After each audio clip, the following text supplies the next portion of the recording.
I've been hearing a lot of this stuff recently, so I'm excited for myself to be trading. But I think you're very much on point right there. For sure.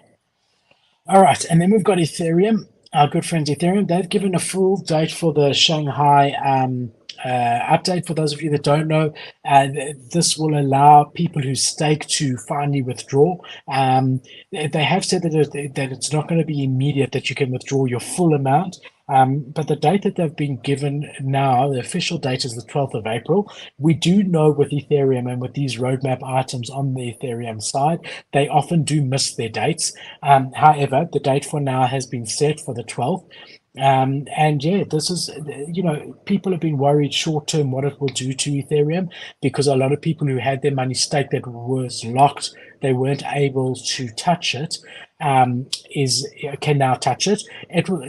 Most people staked when it was about $500 to $600. That's how long it's been staked, and it's now sitting at 1,600, 1,700. They would quite happily 4x. So that's why they're starting to say here that they're going to limit the full amount you can withdraw for 18 months. So you will be able to withdraw some, but you won't be able to withdraw everything that you've got staked. I think that's quite a good move, because otherwise you could have a bit of a run to the negative side, a run on the crypto. However, if I was someone who staked it and I was told that through the Shanghai fork, I would be able to now touch my ether gain, and now all of a sudden, hold on, you can touch it, but you're going to be rate limited and you can't take all of it at once, I would be quite upset, to be quite honest. Yeah, I'm pretty much just going to echo you there. Nothing to add. Pretty much just echo you exactly. I would be pissed. Yeah. So it will take over 18 months to get your full amount out over certain levels, right? Yeah, man. I just yeah. Fuck. Not ideal, but good overall for Ethereum, but not great if you were a staker, which I wasn't, but still feel it. Staking was just always sketchy, man. I just never trusted staking. I was like, bro, that doesn't sound so, like, you have to have a ton of money for even bother to stake, in my opinion. Like, all these people who are YouTubers were saying, like, stake your money.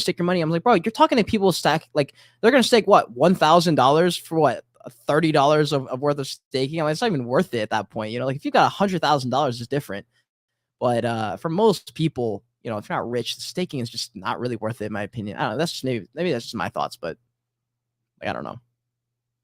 I think that's probably your view is a very correct view in NFTs, but I don't think it applies fully when it comes to like your huge chains, right? Like Ethereum. I don't know.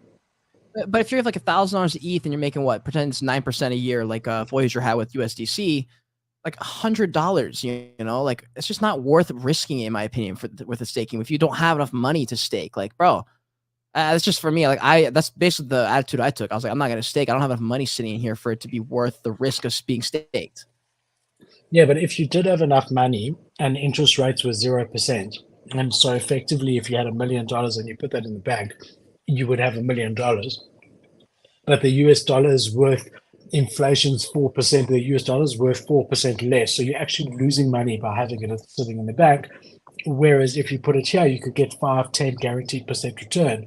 That's why, crypto was doing so well at that stage, because that's part of why the hiking of interest rates now, what they keep doing, people are like, hold on, I'm guaranteed in a bank account to get 5% interest. Why would I risk it by putting it in a shitcoin or whatever at this point?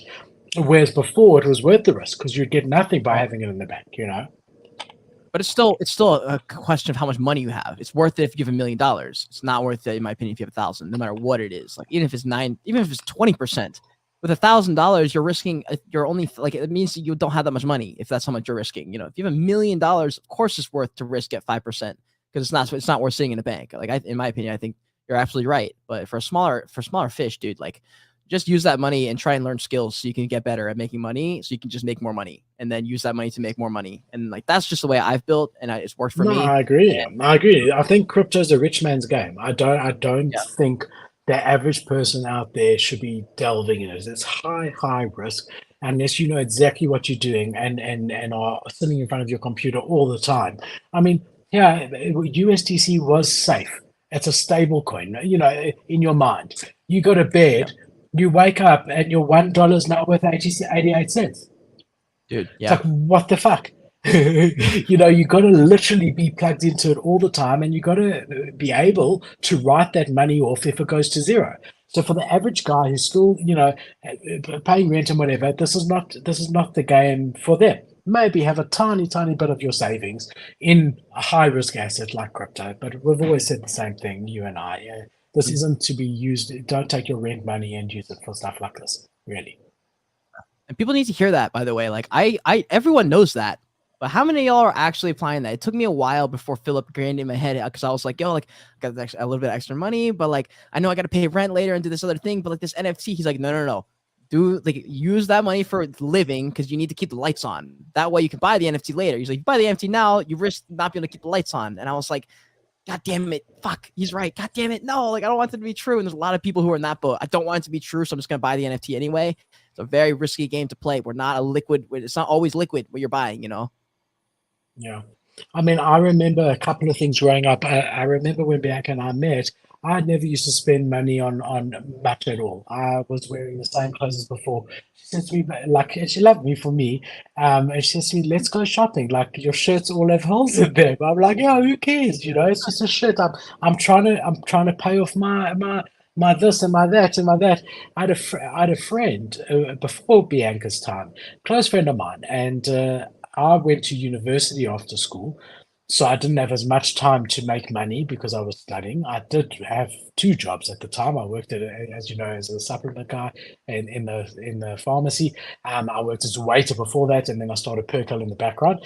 But I didn't have the time he had, and I just watched. He was working straight out of school, so he was earning money when I was barely earning anything. And he was spending his money and he was renting a small place somewhere. And every time I saw him, he had a new pair of Nikes or a new pair of this or that or whatever. And I said to him, bro, like, don't you want to rather save so that you don't have to rent and whatever? And I mean, look, I haven't spoken to him. We lost touch about 15 years ago or something. So I don't really know where he's at. But at that stage, I had finished university and I was already had paid off one property and he was still renting, not the same place, but somewhere else because the flashy stuff was more important to him. I was driving this beat up Volkswagen Golf CTR, whatever, and he was driving this beautiful new Toyota, whatever. And I just saved. I saved and saved and saved and saved in the beginning to have the luxury to be able to speculate with a bit now. So yeah, I mean, you know my thoughts on that. True. This is Oh, not the yeah, dude. time to be buying anything